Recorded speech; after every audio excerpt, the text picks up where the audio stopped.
नमस्कार दोस्तों, स्वागत है आपका ग्रैंड मास्टर 360 में। मैं आलोक आप सभी लोगों का आज की क्लास में बहुत बहुत स्वागत करता हूं, अभिनंदन करता हूं। तो आई होप सब लोग अच्छे होंगे, क्लासेस आपकी बढ़िया से चल रही होंगी, तो किसी प्रकार की आपको दिक्कत नहीं होगी। और कुछ लोगों को पता होगा पेट का रिजल्ट आ गया है, तो उसकी भी तैयारियां अब आप लोगों को, जिन लोगों ने अपना पेट जो है वो क्वालिफाई कर लिया है, वो अब आगे के लिए जो तैयारियां हैं उनको आप शुरू कर सकते हैं हमारे साथ जुड़ के। तो आप लोगों को पता होगा कि यूपी ट्रिपल एससी जो है वो एग्ज़ाम कराता है आपके पेट का, और इसी के थ्रू फिर आप जो है जो यूपी के वनडे एग्ज़ाम होते हैं, जैसे वीडियो का हो गया, लेखपाल का एग्ज़ाम हो गया, ठीक है, तो ये सारे जो हैं पेपर्स, इनको आप देने के लिए एलिजिबल हो जाते हैं। तो अपनी तैयारी को अब धार देने का समय आप लोगों को आ गया है, तो शुरू करेंगे सभी लोग अपनी तैयारी और जी जान लगा के।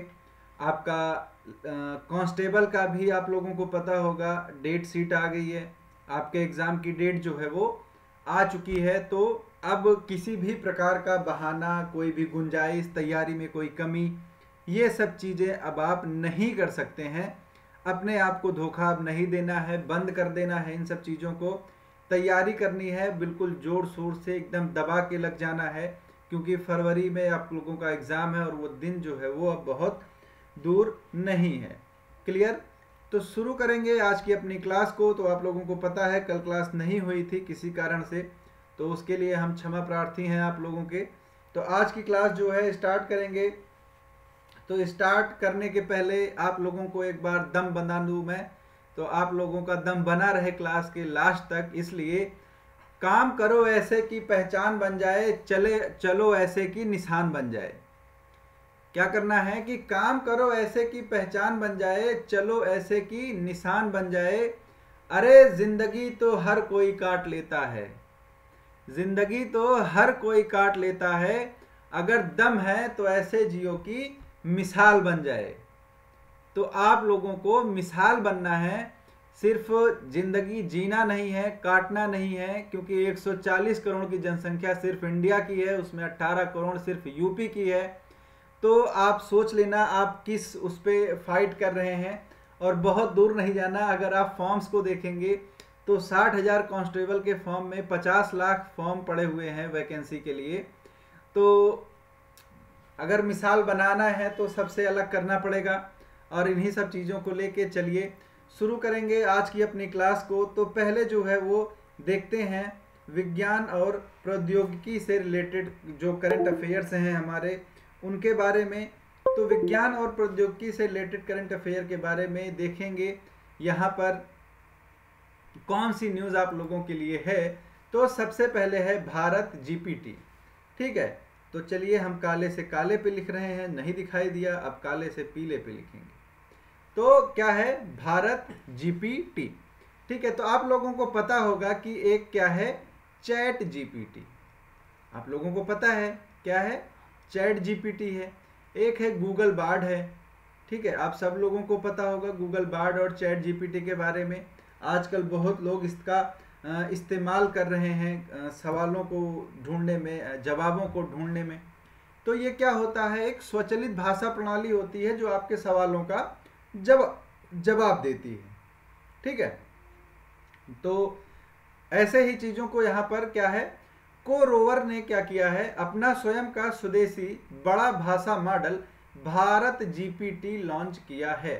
किसने? को रोवर। तो ये किसका नाम है, कंपनी का नाम है। तो को रोवर ने लॉन्च कर दिया है भारत जीपीटी। इलेक्ट्रॉनिक्स और सूचना प्रौद्योगिकी मंत्रालय के तहत एक राष्ट्रीय भाषा अनुवाद भाषिनी के साथ साझेदारी में, ठीक है। तो आप लोगों को भाषिनी के बारे में पता होगा। भाषिनी क्या है, भाषिनी एक ट्रांसलेटर है, ठीक है, और वो एआई पर आधारित है, मतलब आर्टिफिशियल इंटेलिजेंस पर आधारित क्या है, एक ट्रांसलेटर है। ये क्या करती है, चीज़ों को ट्रांसलेट करती है। अगर जैसे क्या आप भाषिनी का यूज़ कर रहे हैं, आप जैसे किसी दूसरे लैंग्वेज में बोलते हैं और किसी को किसी दूसरे लैंग्वेज में उस चीज़ को सुनना है, तो ये बीच में एक इमीडिएटर के ट्रांसलेटर के रूप में काम करती है, ठीक। तो पहले आप लोगों को पता होगा नेताओं के साथ या फिर कि कोई प्रवक्ता है, वक्ता है, इन लोगों के साथ एक ट्रांसलेटर होता था जो क्या करते थे, जो अलग अलग भाषाओं में चीज़ों को डिलीवर करते थे। ठीक है, अब एक ही व्यक्ति को सारी भाषा तो नहीं आ सकती। ठीक है, तो अपनी बात को किसी को समझानी है तो सामने वाला व्यक्ति अगर दूसरे भाषा का जानकार है तो आपको ज़रूरत पड़ेगी कोई ट्रांसलेट करके उसको बताए। तो भाषिनी जो है इसको लॉन्च किया गया है कि एआई पर आधारित क्या है, ये ट्रांसलेटर है जो क्या है 22 तरह की भाषाओं को क्या करती है, ट्रांसलेट कर सकती है। ठीक है, उसके बाद भारत जीपीटी को 14 से अधिक भाषाओं के लिए क्या किया गया है, तैयार किया गया है। आपको यही इतना याद रखना है। ठीक, फिर कोर रोवर विश्व का पहला और उच्चतम आरओआई डिलीवर करने वाला मानव केंद्रित संवादात्मक एआई प्लेटफॉर्म है। ठीक, यह चैटबॉट के सभी संचार पैनलों जैसे संवाद, बातचीत, इन सब चीज़ों के लिए सुविधाएं प्रदान करता है। क्लियर। उसके बाद कोर रोवर ने भारत जीपीटी को स्केल करने के लिए गूगल के साथ साझेदारी की है। ठीक, तो ये सब चीज़ें आप लोगों को पता होनी चाहिए। मेन क्या है, भारत जीपीटी जो लॉन्च किया गया है ये कोर रोवर की सहायता से लॉन्च किया गया है। भारत जीपीटी है क्या, तो ये एक क्या है, ये एक सवाल जवाब पर आधारित एक एआई है, आर्टिफिशियल इंटेलिजेंस प्लेटफॉर्म है, जहां पर लोग क्या कर सकते हैं, जहां पर अपने सवालों का जवाब ढूंढ सकते हैं। और इसके साथ किसको संबद्ध किया गया है, इसके साथ भाषिनी को संबद्ध किया गया है जो क्या है, एक ट्रांसलेटर है। ठीक, क्लियर। चलिए अब अगला टॉपिक देखेंगे। अगला टॉपिक क्या है हमारा, अगला टॉपिक है कैमरून। कैमरून न्यूज़ में क्यों है, तो आपको पता होगा ये क्या है, एक अफ्रीकी देश है। ठीक है, क्या है, अफ्रीकी देश है। तो यहाँ पर क्या किया गया, मलेरिया का टीका जो है वो प्रारंभ किया गया, मलेरिया का टीका लगाया गया। तो आप लोगों को पता है अफ्रीकी देश जो है वो जो महाद्वीप है ये काफ़ी यहाँ पर गरीब जनसंख्या या फिर जो देश की आबादी है वो काफ़ी हद तक गरीब है, लोगों में मूलभूत सुविधाएं तक जो है वो मुहैया नहीं हो पाती हैं। तो यहाँ पर जो किया गया, अफ्रीका में टीकाकरण शुरू होने के साथ ही कैमरून बच्चों को नियमित रूप से मलेरिया का टीका देने वाला पहला देश हो गया है। 22 जनवरी को इस अभियान की शुरुआत की गई थी। आप सबको पता है कि ये जो बीमारी है टाइफाइड या फिर मलेरिया, ये मच्छरों के काटने से फैलती है। ठीक, और दुनिया में जो मौतें होती हैं मलेरिया से वो 95% तक जिम्मेदार किसके लिए होती हैं, ये 95% मौतों के लिए जिम्मेदार होती है। ठीक, तो यहाँ पर अगर बात करें तो अफ्रीका में लगभग 6 लाख, ठीक है, लगभग 6 लाख मृत्यु जो है वो हर साल किसकी वजह से हो जाती है, मलेरिया की वजह से हो जाती है। ठीक है, 6 लाख व्यक्ति हर साल अफ्रीका में मलेरिया की वजह से क्या होते हैं, समाप्त हो जाते हैं, उनकी मृत्यु हो जाती है। और इसमें जो सबसे ज़्यादा परसेंटेज है वो 5 वर्ष से कम उम्र के बच्चों का है। ठीक है, 5 वर्ष से कम उम्र के जो बच्चे हैं उनका है, इन बच्चों की मृत्यु हो जाती है मलेरिया की वजह से। क्लियर। ठीक, फिर उसके बाद कैमरून हाल ही में स्वीकृत 2 मलेरिया टीकों में से पहले का उपयोग करेगा जिसे मॉस्कीरिक्स नाम से जाना जाता है। तो ये टीके का नाम है, इसको आपको यहाँ पर याद रखना है। किसके नाम से जाना जाता है, मॉस्कीरिक्स के नाम से जाना जाता है। क्लियर सभी लोगों को। तो कैमरून क्यों न्यूज़ में था आप लोगों को क्लियर हो गया होगा। उसके बाद है सुपरसोनिक विमान X-59, मतलब ये किसके द्वारा इसको बनाया गया है, तो इसको नासा के द्वारा जो है वो निर्मित किया गया है, नासा के सहयोग से निर्मित किया गया है। सुपरसोनिक का मतलब क्या होता है, सुपरसोनिक का मतलब होता है जो ध्वनि की आवाज है, उस ध्वनि की आवाज से जो चीजें, जो गति तेज होती है उसको बोलते हैं सुपरसोनिक। ठीक, तो देखिए जो विमान होते हैं वो 3 तरह के होते हैं, सबसोनिक, सोनिक और सुपरसोनिक। ठीक है, तो सबसोनिक विमान कैसे होते हैं? जिनकी गति जो है वो ध्वनि की गति से कम होती है और जिनकी गति ध्वनि की गति के बराबर होती है। ठीक है, ये क्या होती है? बराबर होती है। ये होते हैं सोनिक विमान। और सुपरसोनिक होते हैं जिनकी गति जो है वो ध्वनि की गति से तेज होती है। आप लोगों को पता है, इसको हम नापते हैं मैक में। ठीक है, 1 मैक या फिर 1.5 मैक या फिर 2 मैक। तो ये क्या है? स्पीड जो है वो नापी जाती है इन फाइटर जेट्स की। तो आपको देखने को मिलेगा इसकी नोज जो है, इसकी जो नाक है विमान की, ये काफी लंबी है। ठीक, ये क्यों बनाया गया? क्योंकि देखिए, जो सुपरसोनिक होते हैं ये एक सुपरसोनिक बूम जनरेट करते हैं। ठीक है, तो इसी के वजह से इनको ये अत्यधिक गति जो है वो मिलती है। तो यहाँ पर क्या है, अमेरिका अंतरिक्ष एजेंसी नासा और एयरोस्पेस क्षेत्र की प्रमुख कंपनी लॉकहीड मार्टिन ने सुपरसोनिक विमान X-59 को लॉन्च किया है। X-59 की परीक्षण उड़ान जो है वो की गई, लेकिन अभी इसको लॉन्च मतलब ऑफिशियली नहीं किया गया है। इसकी जो एक तरह से अभी परीक्षण चल रहा है, तो कुछ सफल परीक्षण इसके किए गए हैं। ठीक, इसकी जो स्पीड क्या है, 1.4 मैक होगी। ठीक है, तो मैक आपको मैंने बताया कि जो ध्वनि की गति है उससे जितना गुना तेज वो चलेगा उसको मैक बोलते हैं। तो 1.4 गुना रफ्तार मतलब 1.4 मैक इसकी स्पीड जो है वो होने वाली है। ठीक है, तो इस समय जो है सोनिक बूम की वजह से क्या है, जो सोनिक बूम होता है इसकी वजह से क्या किया गया है, इन जो फाइटर जेट्स हैं इन पर अभी बैन लगाया गया है। ठीक है, इनकी उड़ानों को प्रतिबंधित किया गया है। लेकिन यहाँ पर दावा ये किया जा रहा है कि जो X-59 है इसकी डिजाइन ऐसी है कि ये सोनिक बूम नहीं जनरेट करेगा। ठीक है, तो इसकी लंबाई कितनी है, 99.7 फीट और चौड़ाई कितनी है, 29.5 फीट। तो यहाँ पर इसकी नाक जो है इसके जो आधा भाग है लगभग कवर करती है। ठीक है, इसकी पतली नोज इसकी लंबाई का 1/3 है। ठीक है, जो शॉक वेव्स को तोड़ देगी, जिसके परिणाम स्वरूप सोनिक बूम पैदा नहीं करेगा ये। क्लियर? अगर बात करें हिस्ट्री की, तो दुनिया का पहला सुपरसोनिक विमान कॉनकॉर्ड था। ठीक है, इसकी जो गति थी वो लगभग 2 मैक की थी। ये ध्वनि की मतलब जो ध्वनि की गति थी उससे 2 गुना तेज इसकी गति थी। क्लियर? लेकिन 2003 में इसने अपनी आखिरी उड़ान भरी थी, उसके बाद इसको क्या किया गया था, इसको प्रतिबंधित कर दिया गया था। ठीक, लेकिन अगर बात करें X-59 की, तो इसके डिजाइन के आधार पर बताया जा रहा है कि ये शांत ध्वनि उत्पन्न करेगा और गति जो है वो ध्वनि की गति से तेज होगी। ठीक, अब देखिए इसका जो कॉकपिट है, मतलब जहां पर जो चालक है वो बैठेगा, वो विमान के लगभग बीच में है और इसमें कोई भी खिड़की नहीं है, मतलब जो ओपन होता है। ठीक है, विंडो। ठीक, तो वो चीज यहाँ पर नहीं है। और जो इंजन है वो ऊपर की ओर यहाँ पर इंजन लगाया गया है इसका। ठीक, तो ये आपके उसकी जानकारी की चीजें नहीं थी, लेकिन जो जानकारी की चीजें थी वो मैंने आपसे डिस्कस कर दी हैं, लास्ट लाइन नहीं था। फिर है स्लिम। स्लिम क्या है?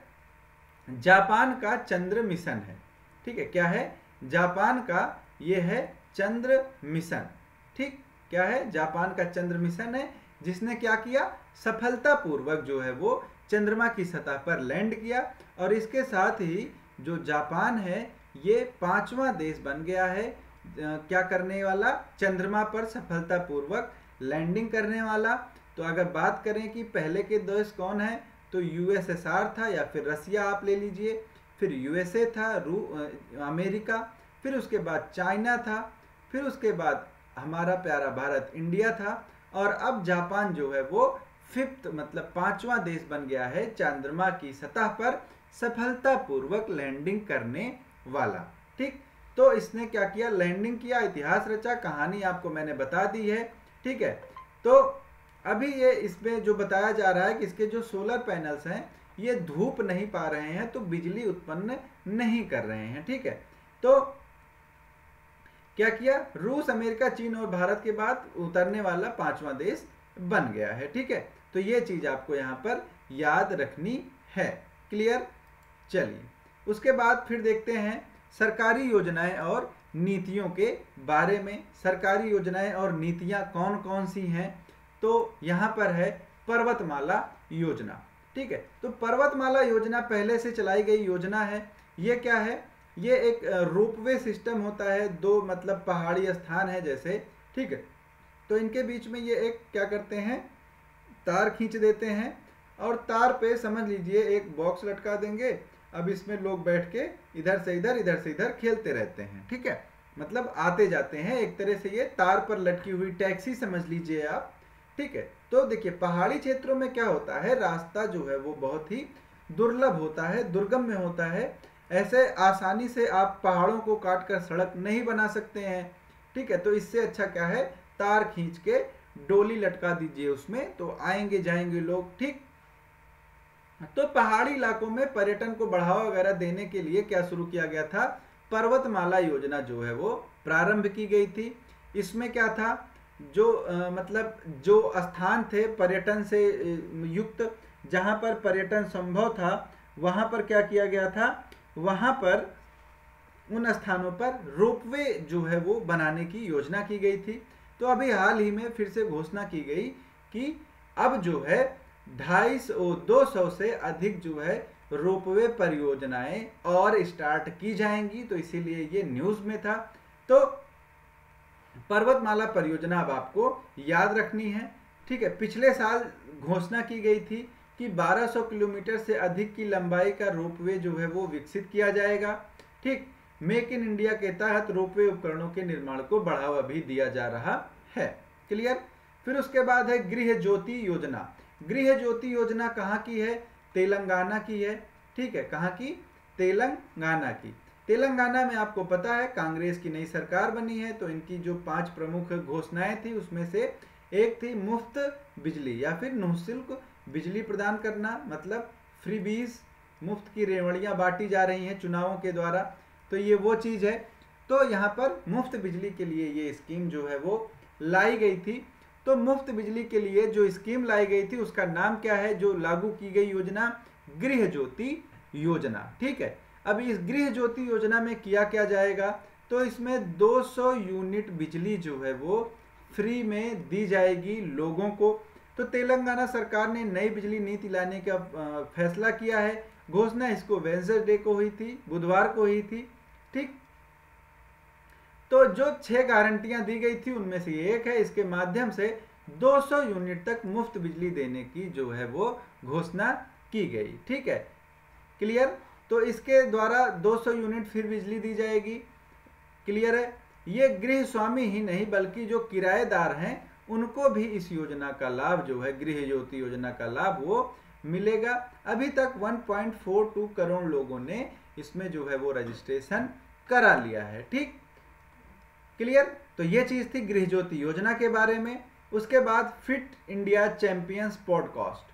फिट इंडिया चैंपियन पॉडकास्ट क्या होगा, तो पॉडकास्ट आप लोगों ने बहुत सारे देखे होंगे यूट्यूब पर। आपको अलग अलग तरह से फिक्शन के, साइंस के, नॉलेज के, हर चीज़ों के जो है वो पॉडकास्ट अब अवेलेबल हैं। तो एक नया स्ट्रीमिंग का तरीका है। यहाँ पर क्या होता है, कोई एक विशिष्ट अपने क्षेत्र का जानकार व्यक्ति होता है, दूसरा व्यक्ति क्या होता है, वो प्रश्न पूछता है, सामने वाला जवाब देता है, दोनों लोग बातें करते हैं, वही होता है पॉडकास्ट। ठीक है, तो इसमें कोई रॉकेट साइंस नहीं है। तो जो खेल मंत्रालय है इंडिया का, खेल मंत्रालय के द्वारा क्या किया गया, फिट इंडिया चैंपियंस पॉडकास्ट जो है वो लॉन्च किया गया। कब लॉन्च किया गया, 27 जनवरी को लॉन्च किया गया। ठीक है, तो इसमें क्या है, अलग अलग एपिसोड्स आएंगे, अलग अलग इसमें खिलाड़ी आएंगे, वो क्या करेंगे, बातचीत करेंगे, अपनी चीजों को साझा करेंगे। ठीक, तो अगर इसको देखा जाए तो इसे फिटनेस क्षेत्र के एक प्रमुख हितधारक GOQII, किसके द्वारा, GOQII के साझेदारी के साथ शुरू किया गया है। ठीक है, तो ये जो श्रृंखला है इसमें जो है वो बहुत सारे एपिसोड्स आएंगे और वो एपिसोड्स कब से स्टार्ट होंगे, 27 जनवरी से स्टार्ट होंगे। इसमें तीरंदाज शीतल देवी जो हैं, ये क्या हैं, पैरा एथलीट हैं, जो क्या करेंगी, इन्होंने जो गोल्ड मेडल होता है वो जीता था एशियाई पैरा गेम्स में, एशियाई पैरा खेलों में गोल्ड मेडल जीता था। तो वहां से एपिसोड की शुरुआत होगी। इसमें आपको नीरज चोपड़ा जैसे लोग भी देखने को मिलेंगे। क्लियर? तो ये सारी चीजें यहाँ पर आपको देखने को मिलेंगी, वो अपनी चीजें साझा करेंगे। तो फिट इंडिया चैंपियंस पॉडकास्ट आपको याद रखना है किस चीज के लिए है, कब से शुरू किया गया और मंत्रालय जो है वो कौन सा मंत्रालय है। क्लियर? चलिए आगे चलेंगे अगले टॉपिक पर। अगला टॉपिक है अनुवादिनी। ठीक है, अनुवादिनी आपको नाम से पता चल रहा होगा कि ये क्या है। ठीक है, तो शिक्षा में बहुभाषावाद को बढ़ावा देने की दिशा में केंद्र सरकार ने एआई पर आधारित क्या लॉन्च किया? प्लेटफॉर्म अनुवादिनी लॉन्च किया है। ठीक है, क्या लॉन्च किया? अनुवादिनी को लॉन्च किया गया है। अब अनुवादिनी जो है ये क्या करेगी? इस पहल के तहत विद्यालय और उच्च शिक्षा के अंतर्गत सभी पाठ्यक्रमों के लिए अध्ययन सामग्री संविधान की 8वीं अनुसूची में सम्मिलित भारतीय भाषाओं में डिजिटल रूप से उपलब्ध कराई जाएगी। ठीक, यह कदम एनईपी 2020 के अनुरूप है जो मातृभाषा में अध्ययन को बढ़ावा देता है। ठीक, क्लियर? सरकार पिछले 2 वर्षों के दौरान पहले से इस दिशा में काम कर रही है। इंजीनियरिंग, चिकित्सा, लॉ, फिर उसके बाद मतलब ग्रेजुएशन, आपका पोस्ट ग्रेजुएशन, इन सब चीज़ों के लिए जो अनुवादिनी जो है वो एआई आधारित एक एप्लीकेशन है। ठीक, इसमें जो है जैसे आपकी जो परीक्षाएं होती हैं, नीट की हो गई, जेई की हो गई, सीयूईटी जैसे 13 जो परीक्षाएं हैं, इनको 13 भाषाओं में आयोजित किए जाने का प्रस्ताव है, कार्यक्रम है। तो अनुवादिनी आपको पता चल गया होगा क्या है। ठीक, फिर शिक्षा मंत्रालय द्वारा जारी एक आदेश में सरकार ने सभी विद्यालयों और उच्च शिक्षा नियामकों, जिसमें क्या क्या है? यूजीसी है, एआईसीटीई है, एनसीईआरटी है, एनआईओएस है, इग्नू है, आईआईटीज हैं, ठीक है, एनआईटीज हैं। तो ये सारे जो हैं यहाँ पर इनको एक तरह से निर्देश दिया गया है कि अनुवादिनी की सहायता से क्या करें, जो इनके पाठ्यक्रम हैं उनको जितनी भी भारतीय भाषाएं हैं उनके अंतर्गत इन भाषाओं में इनको उपलब्ध कराया जाए। क्लियर सभी को? चलिए फिर आगे चलेंगे। सूर्योदय योजना। ठीक है, सूर्योदय योजना जो है वो आप लोगों को पता है 22 जनवरी को क्या था? प्राण प्रतिष्ठा थी। कहाँ पर? अयोध्या में, राम मंदिर की।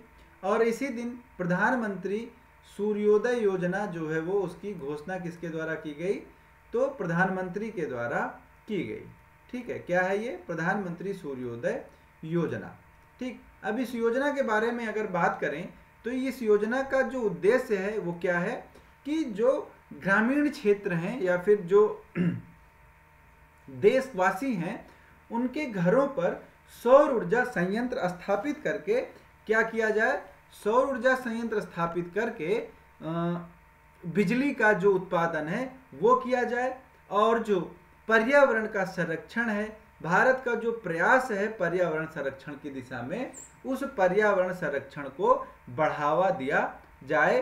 तो 22 जनवरी को जब प्राण प्रतिष्ठा कार्यक्रम संपन्न हुआ तो पीएम मोदी जो हैं उन्होंने ट्विटर पे क्या किया, जिसको हम एक्स बोलते हैं, तो ट्विटर पे प्रधानमंत्री सूर्योदय योजना का ऐलान किया। इसका उद्देश्य क्या है? तो ऊर्जा के क्षेत्र में भारत को आत्मनिर्भर बनाना और पर्यावरण को बचाना है। ठीक है, यह योजना 40 गीगावाट रूफटॉप सोलर क्षमता के लक्ष्य को प्राप्त करने की एक नई कोशिश है।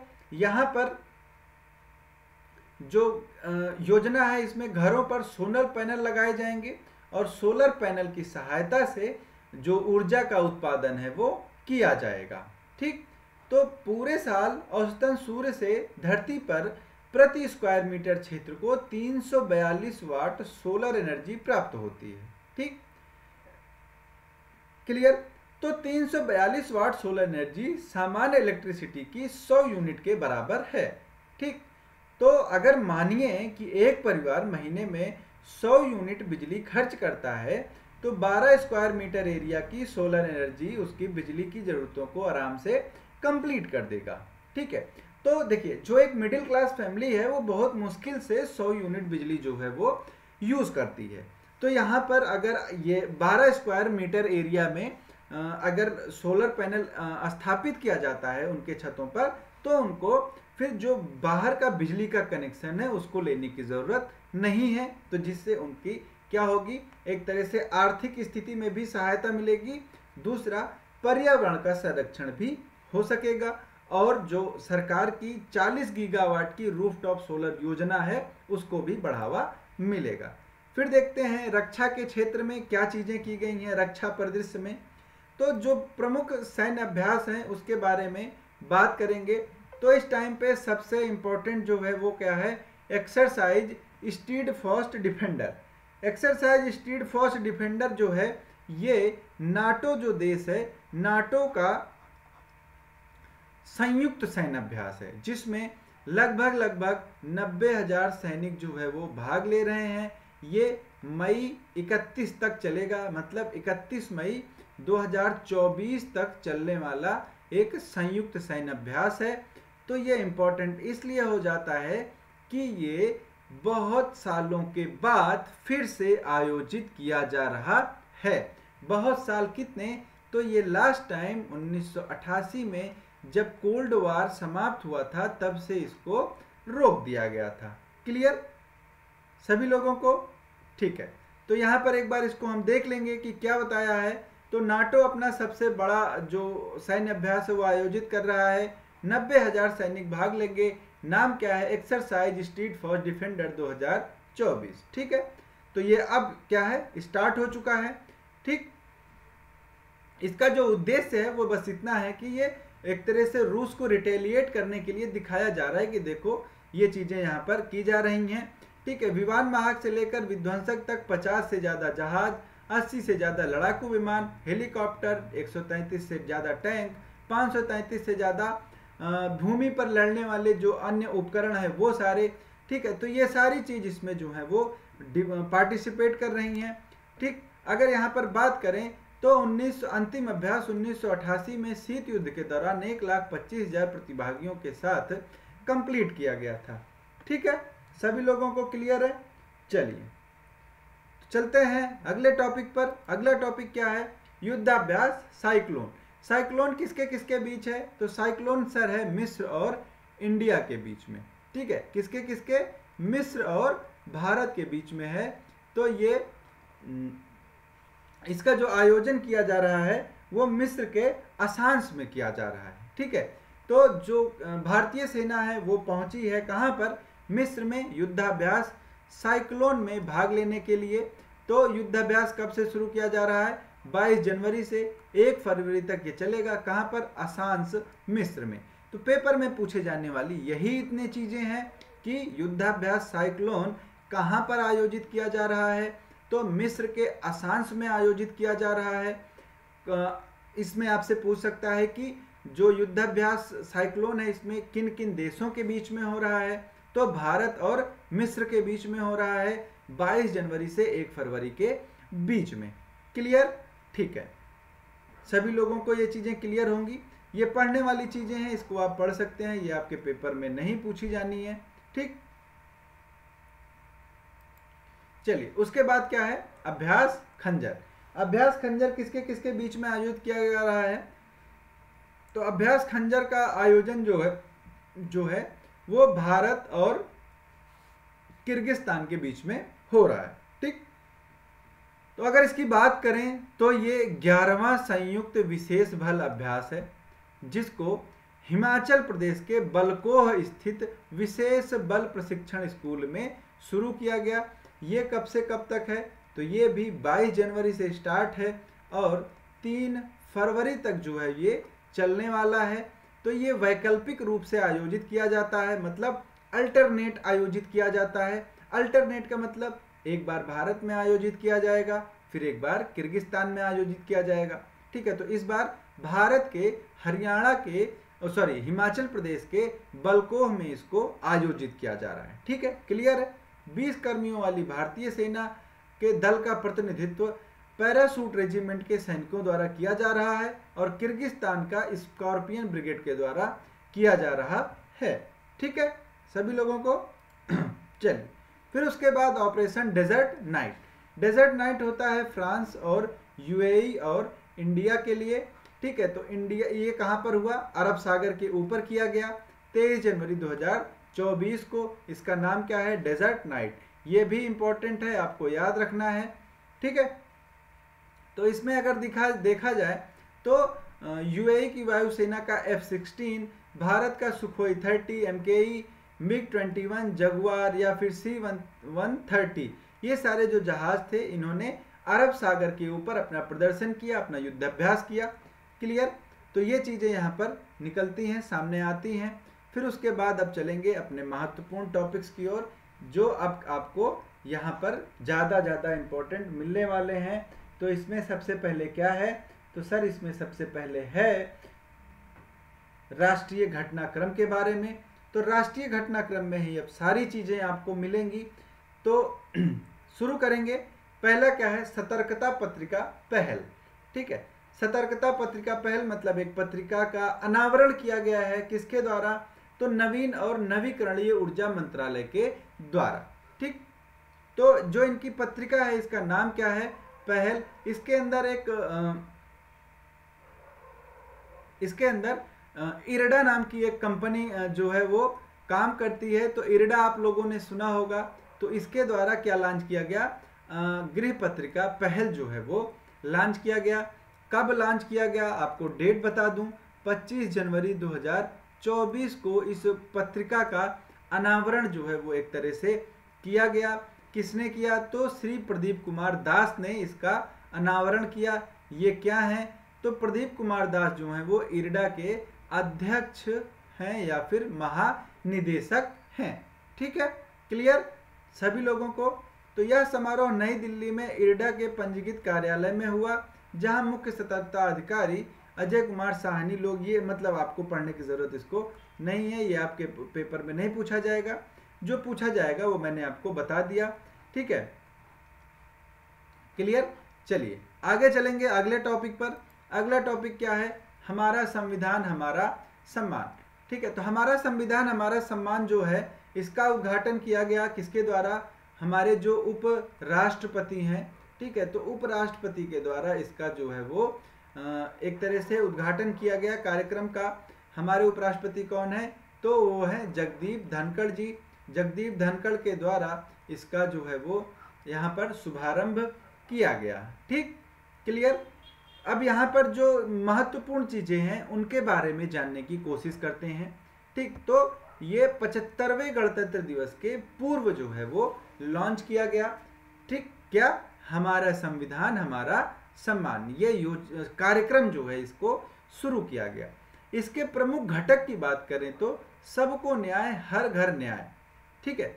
सबको न्याय हर घर न्याय के बारे में बताया गया, जिसका उद्देश्य क्या है, केंद्रों के ग्राम स्तर उद्यमियों के माध्यम से ग्रामीणों को जोड़ना और न्याय के लिए प्रेरित करना, ठीक है। दूसरा क्या है, यहाँ पर न्याय सहायक, जो क्या है, जो ब्लॉक्स हैं, आकांक्षी ब्लॉक जो हैं, यहाँ पर क्या करेंगे, ये घर घर जाकर जागरूकता फैलाएंगे कानूनी सेवाओं के बारे में।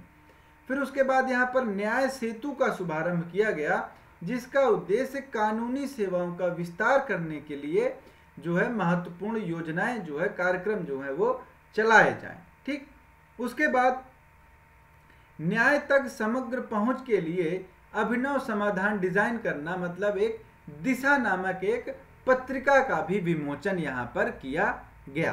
तो ये सारी चीजें आपको याद रखनी हैं, किसके अंतर्गत, हमारा संविधान हमारा सम्मान के अंतर्गत। क्या क्या है, सबको न्याय हर घर न्याय, यहाँ पर मतलब ग्रामीण स्तर तक न्याय के बारे में सबको जागरूक करना है। न्याय सहायक जो है उनको जो है उनका शुभारंभ किया गया। इनका काम क्या है, घर घर जाकर न्याय के बारे में जो जानकारी है उसे लोगों को प्रदान करना है। उसके बाद क्या है, न्याय सेतु का शुभारंभ किया गया। न्याय सेतु का मतलब क्या है कि एक ग्रामीण व्यक्ति के और सरकार की योजना के बीच में एक ब्रिज के रूप में कुछ चीज़ों को स्थापित किया जाए, जिससे उसकी पहुंच उनको आसानी से हो सके। उसके बाद क्या किया गया, दिशा पत्रिका का लॉन्च किया गया, जिसमें क्या है, न्याय तक समग्र पहुंच के लिए एक जो चीज़ें हैं वो उसमें बताई गई हैं। ठीक है, क्लियर है। चलिए, तो ये चीज़ें आपको पता हो गई होंगी। उसके बाद आगे बढ़ते हैं, फिर आएगा गणतंत्र दिवस परेड। ठीक है, अब गणतंत्र दिवस परेड जो है इसमें कुछ चीज़ें महत्वपूर्ण थी। तो पहले क्या है, राष्ट्रपति संबोधित करते हैं, सबको पता है। क्यों मनाया जाता है, तो 26 जनवरी 1950 को संविधान लागू किया गया था, इसीलिए गणतंत्र दिवस के रूप में मनाते हैं। अगर इसका इतिहास देखें तो 1950 से 54 तक ये राजपथ पर नहीं मनाया गया। राजपथ क्या है, जो आज के टाइम पर कर्तव्य पथ है, वही क्या था, राजपथ था। ठीक है, तो यहाँ पर इसका जो आयोजन किया गया था, इसके पहले सबसे पहले इरविन स्टेडियम में किया गया। कब, 1950 में। कहाँ पर, इरविन स्टेडियम।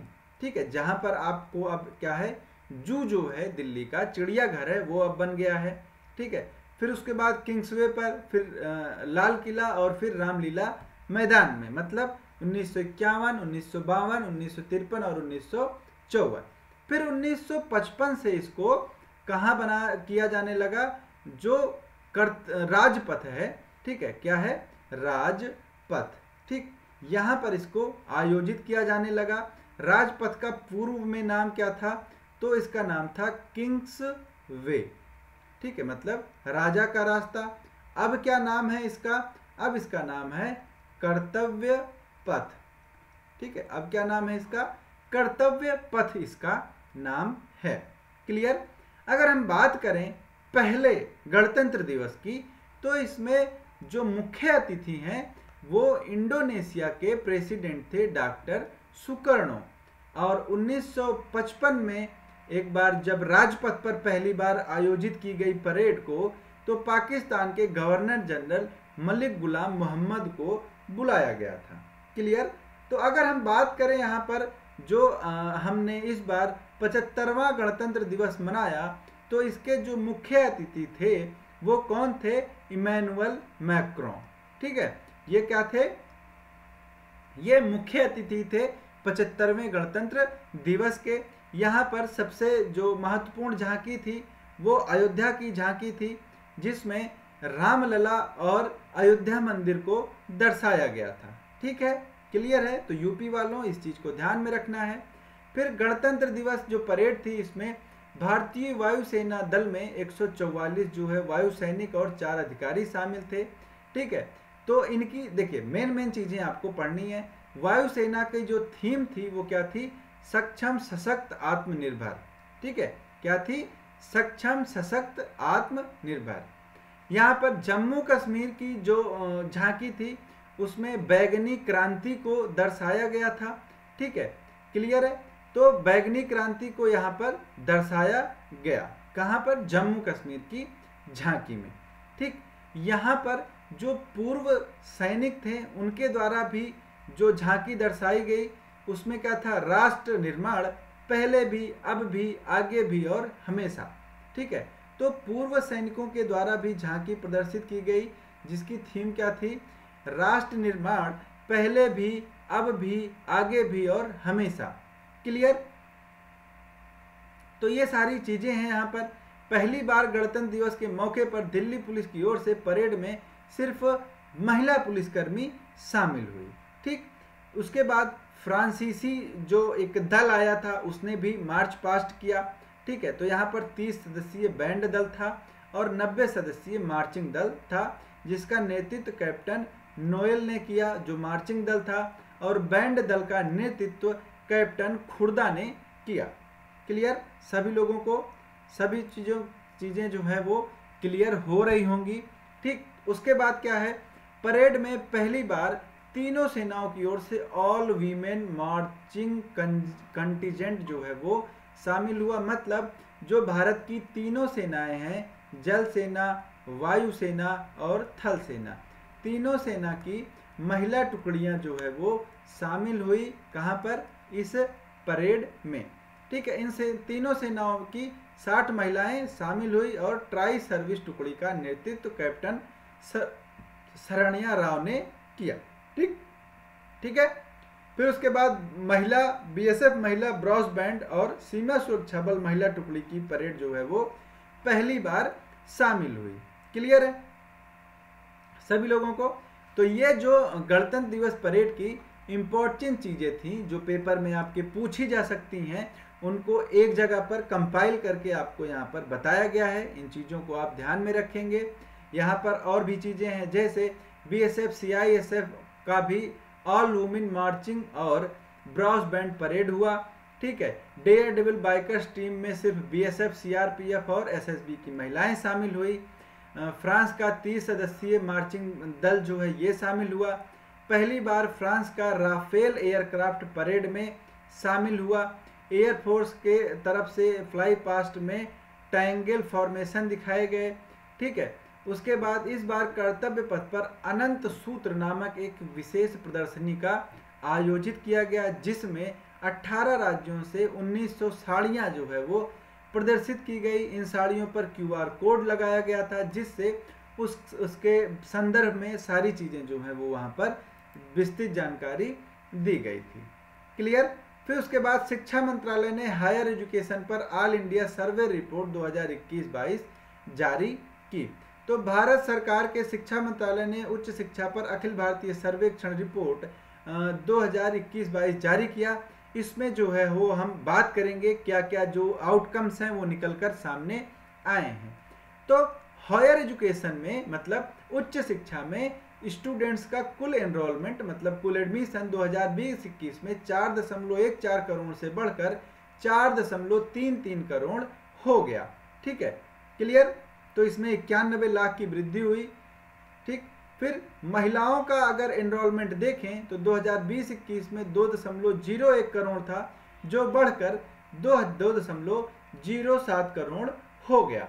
ठीक, OBC स्टूडेंट्स की बात करें तो ये 2014-15 में 1.13 करोड़ था, 2021-22 में 1.63 करोड़ हो गया है।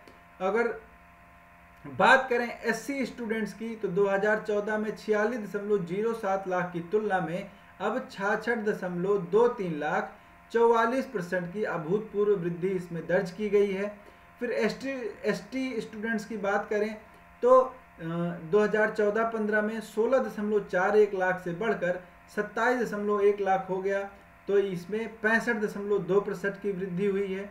ठीक, तो अगर यहाँ पर बात करें कि 2021-22 में फैकल्टी की कुल संख्या 15.98 लाख थी, जिसमें लगभग 56 मतलब इसमें लगभग 56.5% मेल हैं और 43.5% क्या हैं, महिलाएं हैं। ठीक है, तो ये टीचर्स का डेटा और स्टूडेंट्स का डेटा है, अलग अलग जो क्षेत्र हैं उनके लिए। तो ये डेटा आपको यहाँ पर याद रखना पड़ेगा। फिर उसके बाद कुट्रिम जो है वो भारत की पहली AI यूनिकॉर्न बन गई है। ठीक है, क्या बन गई है? पहली AI यूनिकॉर्न बन गई है। तो आपको पता है ओला ग्रुप की कंपनी कुट्रिम 16 जनवरी को देश की पहली यूनिकॉर्न AI बन गई है। आप लोगों को पता होगा यूनिकॉर्न जो कंपनियां होती हैं जो $1 अरब से ज़्यादा का व्यापार कर लेती हैं, ठीक है, उनको क्या बोला जाता है? यूनिकॉर्न बोला जाता है। ठीक है, तो कुट्रिम ने यह राशि $1 अरब अमेरिकी के वैल्यूएशन के आधार पर जुटाई है। कंपनी ने अपने पहले राउंड के फंड रेजिंग में यह सफलता हासिल की है। ठीक है, तो यह सारी चीज़ें आपको पता होंगी। भारत में 110 से ज़्यादा यूनिकॉर्न स्टार्टअप हैं। यूनिकॉर्न शब्द की शुरुआत 2013 में हुई थी। सबसे पहले इसकी शुरुआत एलिन ली ने किया था। यह काउबॉय वेंचर के फाउंडर हैं। तो ये सारी चीज़ें हैं AI के बारे में। ठीक है, क्लियर है? उसके बाद लगातार 6वीं बार बजट पेश करने वाली दूसरी वित्त मंत्री होंगी निर्मला सीतारमण। इनके पहले किसने किया था? तो मोरारजी देसाई का नाम आपने सुना होगा, इन्होंने ये चीज़ की थी। तो 1 फरवरी को बजट पेश होता है, आप सब लोगों को पता है, तो ये बजट पेश करेंगी। तो उसके बाद मोरारजी देसाई को 10 बजट पेश करने का गौरव प्राप्त है, जो किसी भी वित्त मंत्री द्वारा सबसे ज़्यादा है। ठीक, अब अगर यहाँ पर बात किया जाए निर्मला सीतारमण की, तो 1 फरवरी को 2024-25 के लिए ये अंतरिम बजट पेश करेंगी। अंतरिम बजट को आमतौर पर वोट ऑन अकाउंट कहा जाता है। मतलब इसमें क्या है कि जो आगामी चुनाव हैं तब तक के लिए जो सरकारी खर्च होगा उसकी व्यवस्था यहाँ पर होगी, उसके आगे की जो व्यवस्थाएं हैं वो यहाँ पर नहीं होती हैं। तो अप्रैल और मई में ये चुनाव होंगे और तभी ये सारी चीज़ें की जानी हैं। क्लियर? चलिए, उसके बाद क्या है, 80 जवानों को मिला गैलेंट्री अवार्ड। ठीक है, तो 25 जनवरी को आप सबको पता है कि जो अवार्ड्स हैं वो 26 जनवरी की पूर्व संध्या पर दिए जाते हैं। तो यहाँ पर गैलेंट्री अवार्ड जो है वो प्रोवाइड किए गए। तो सेना के 80 जवानों को ये चीज़ दिया गया पुरस्कार, जिसमें 12 जवानों को मरणोपरांत ये सम्मान दिए जाएंगे। इसमें 6 कीर्ति चक्र, 16 शौर्य चक्र, 53 सेना मेडल समेत 1 नौसेना और 4 वायुसेना मेडल शामिल हैं। भारतीय नौसेना के vice chief vice admiral Dinesh के त्रिपाठी, भारतीय सेना के उत्तरी सेना कमांडर जनरल उपेंद्र द्विवेदी, मध्य सेना commander lieutenant general NS Rana Subramani, दक्षिणी सेना commander lieutenant general AK Singh को परम विशिष्ट सेवा पदक से सम्मानित किया जाएगा।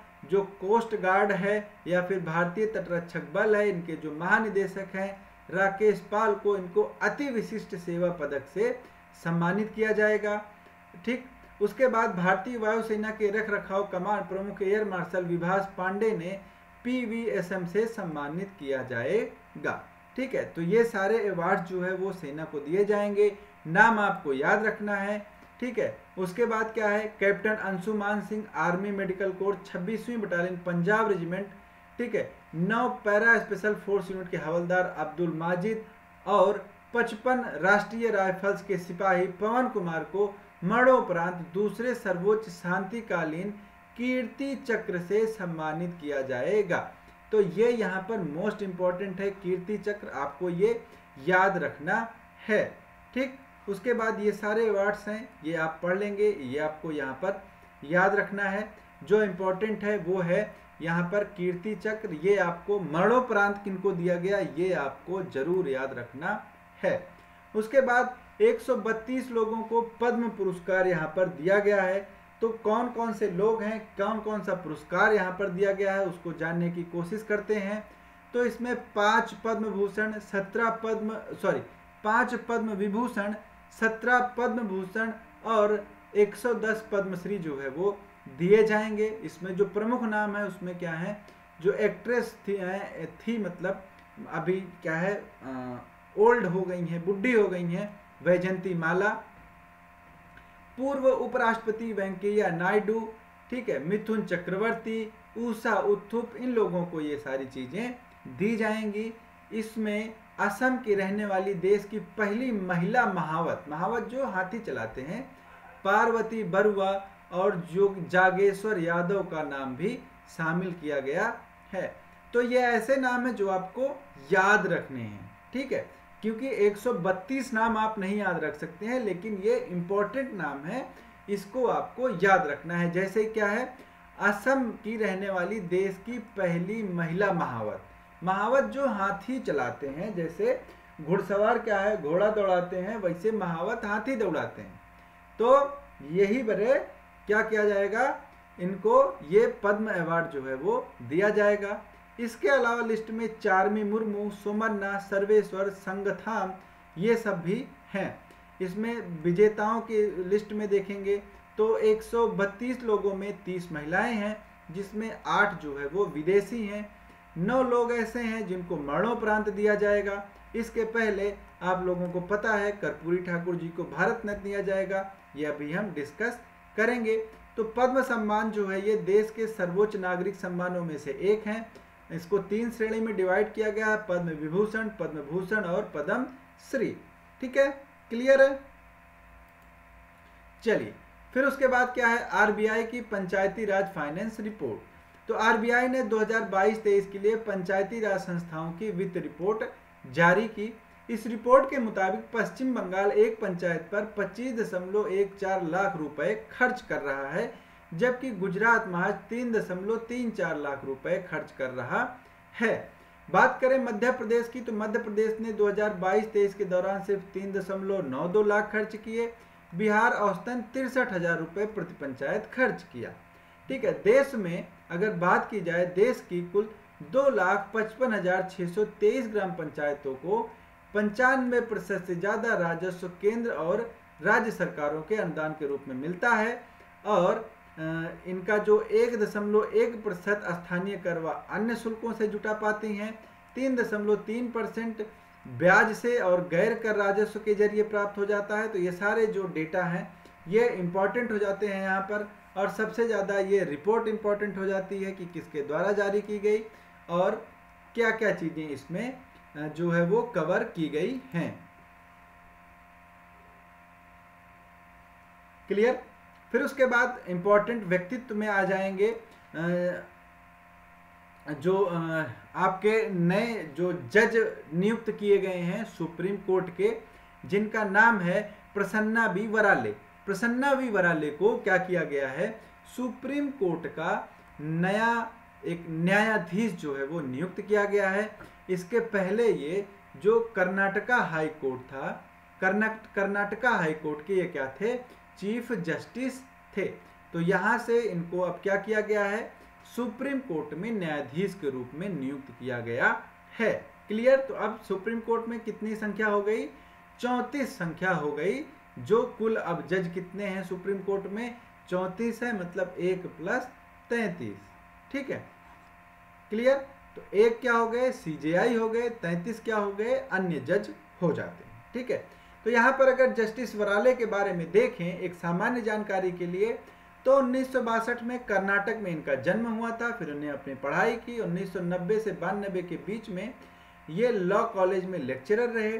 फिर 18 जुलाई 2008 को बॉम्बे हाई कोर्ट में जज बने और अक्टूबर 2022 से कर्नाटका हाई कोर्ट के ये चीफ जस्टिस रहे।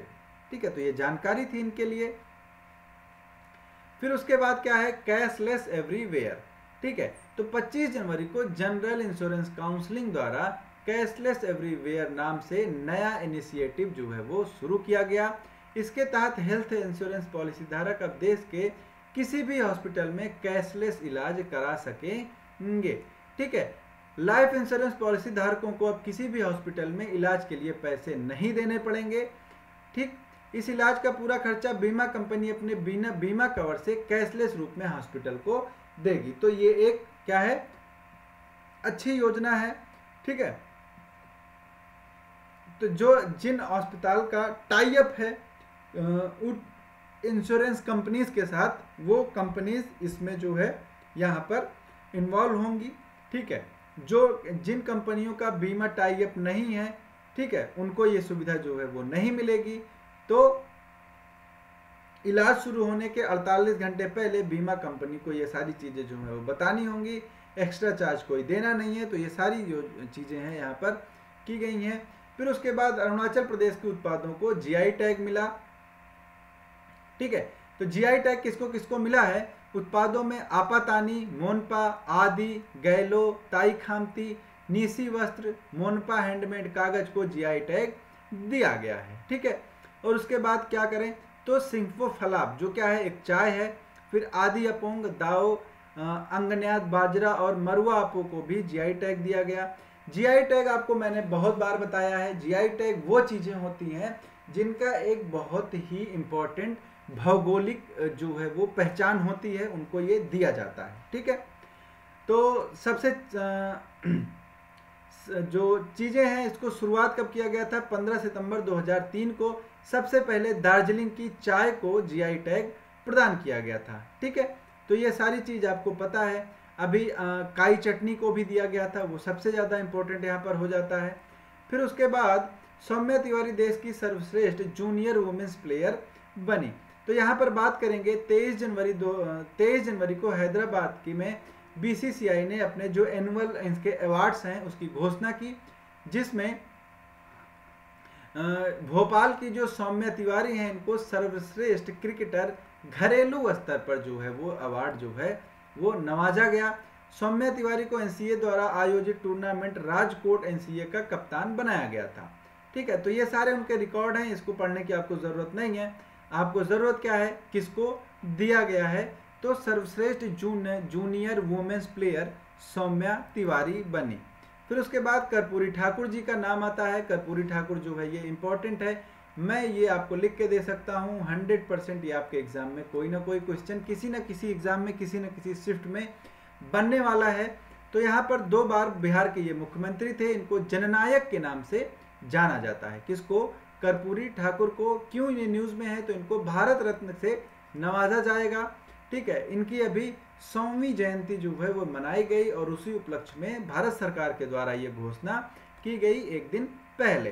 ठीक है, तो ये 1970 में एक बार मुख्यमंत्री बने थे, तो महज 163 दिन इनकी सरकार चली।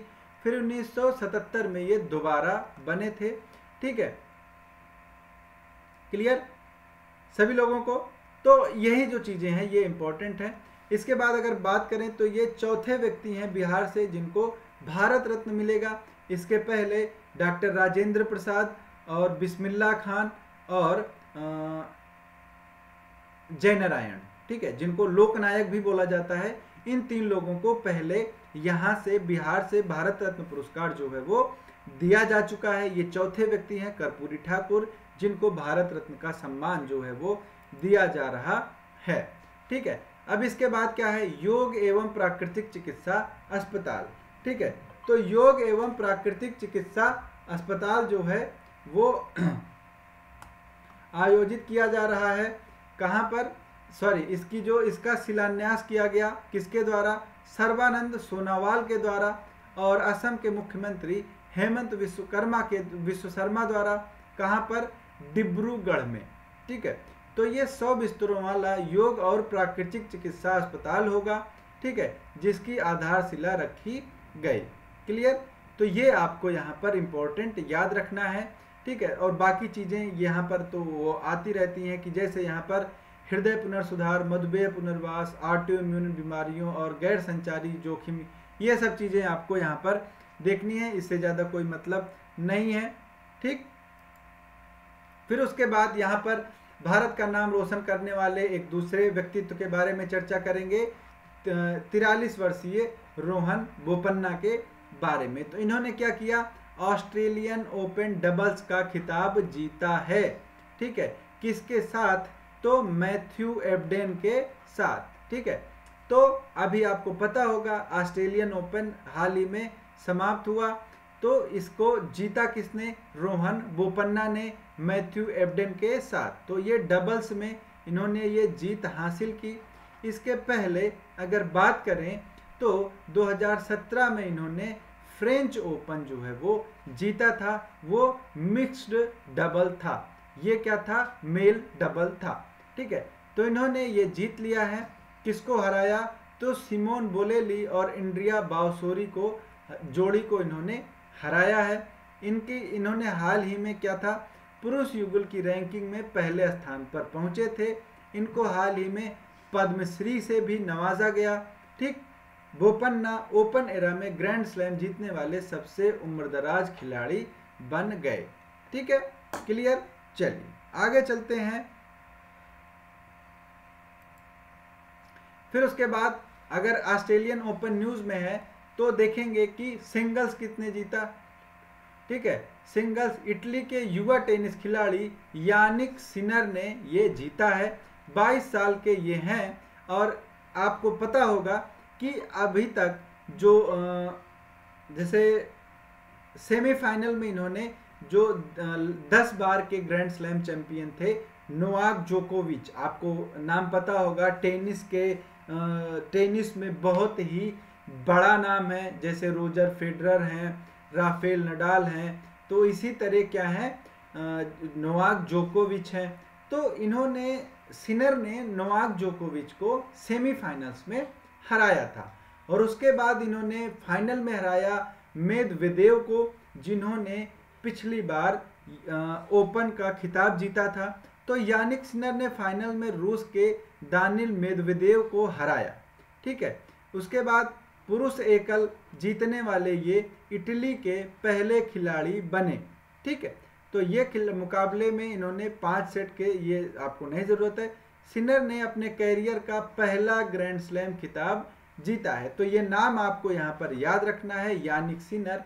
इन्होंने ऑस्ट्रेलियन ओपन के मेल सिंगल्स का खिताब जो है वो जीत लिया है। क्लियर सभी लोगों को? चलिए उसके बाद क्या है? फिल्म फेयर अवार्ड्स हैं। फिल्म फेयर अवार्ड्स आपको पता है 2024 के प्रदान किए गए। तो तो यहाँ पर इसकी घोषणा की गई। ये 69वां संस्करण था इस बार का, और आयोजन जो हुआ वो गुजरात के गांधीनगर में हुआ। सबसे जो सर्वश्रेष्ठ फिल्म का अवार्ड दिया गया वो दिया गया, आपको पता होगा, 12th फेल को। 12th फेल जो थी वो आईपीएस मनोज शर्मा जो थे, जो हैं मतलब आईपीएस मनोज शर्मा के लाइफ पर, जिंदगी पर बनी एक सत्य घटना पर आधारित फिल्म थी। इसका निर्देशन जो है वो विधु विनोद चोपड़ा ने किया था, ठीक है। फिर यहाँ पर सर्वश्रेष्ठ फिल्म का जो अवार्ड है वो किसको मिला? 12th फेल को। सर्वश्रेष्ठ फिल्म में क्रिटिक्स कैटेगरी में जोरम को मिला है सर्वश्रेष्ठ मूवी का अवार्ड। सर्वश्रेष्ठ निर्देशक के अवार्ड मिला है विधु विनोद चोपड़ा को 12th फेल मूवी के लिए। फिर उसके बाद सर्वश्रेष्ठ अभिनेता का पुरस्कार मिला रणबीर कपूर को, ठीक है। रणबीर कपूर को किस मूवी के लिए? एनिमल के लिए। फिर सर्वश्रेष्ठ अभिनेता क्रिटिक्स किसको मिला? विक्रांत मैसी को 12th फेल के लिए। फिर सर्वश्रेष्ठ अभिनेत्री लीड रोल के लिए आलिया भट्ट को मिला रॉकी एंड रानी की प्रेम कहानी। फिर यहाँ पर बात करें सर्वश्रेष्ठ अभिनेत्री क्रिटिक्स में, तो वो रानी मुखर्जी को मिला है श्रीमती चटर्जी बनाम नॉर्वे मूवी के लिए। और शेफाली शाह 3 ऑफ अस के लिए, 3 ऑफ अस जो मूवी आई थी इनकी, शेफाली शाह इनको मिला है। अगर बात करें सर्वश्रेष्ठ सहायक भूमिका में अभिनेता, तो वो विकी कौशल को डंकी मूवी के लिए मिला है। सर्वश्रेष्ठ अभिनेत्री की बात करें तो शबाना आजमी को मिला है रॉकी और रानी की प्रेम कहानी के लिए। और सर्वश्रेष्ठ प्लेबैक सिंगर की बात करें तो अमिताभ भट्टाचार्य तेरे वास्ते, जरा हट के जरा बच के, जो एनिमल में गाना है उसके लिए, ठीक है। क्लियर?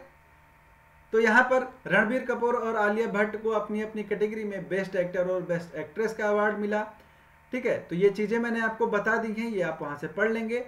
यहाँ पर अगर बात करें तो फिल्म फेयर अवार्ड्स की, तो ये भारत में फिल्म के क्षेत्र में दिया जाने वाला एक बहुत ही महत्वपूर्ण पुरस्कार है, जो प्रति वर्ष जो है वो प्रदान किया जाता है। इसकी जो शुरुआत हुई थी वो वर्ष 1954 में हुई थी, ठीक है। तो इसमें जनता का मत और जूरी के मत दोनों के आधार पर यहाँ पर जो अवार्ड्स हैं वो प्रदान किए जाते हैं। तो ये थी दोस्तों आज की अपनी क्लास। तो मैं उम्मीद करता हूँ सभी लोगों को क्लास पसंद आई होगी, अच्छी लगी होगी। तो अभी तक जो लोग क्लास में थे तो उन लोगों के लिए बहुत बहुत धन्यवाद। उम्मीद करता हूँ क्लास आप लोगों को पसंद आई होगी, और क्लास पसंद आई तो प्लीज़ लाइक करें, शेयर करें, कमेंट करें, सब्सक्राइब करें। आई नो कि ये जो क्लास है मैं कमेंट्स आप लोगों के नहीं देखता हूँ, लगातार क्लास चलती है, क्योंकि देखिए कमेंट देखेंगे तो जो 1 घंटे का हमारा टाइम है वो क्या होगा? हैम्पर होगा, और आप लोगों का ही नुकसान होगा। मैं कम टॉपिक्स कवर करके निकल जाऊंगा, आपका नुकसान होगा। तो इसलिए आप बाद में कमेंट कीजिए, क्लास के बाद में कोई भी डाउट है मैं अगली क्लास में उसको लूँगा। अगर जेन्युइन डाउट है तो बिना हिचकिचाए आप लोग कमेंट्स अपना ड्रॉप कर सकते हैं। मैं सारे कमेंट्स पर्सनली देखता हूँ लास्ट में।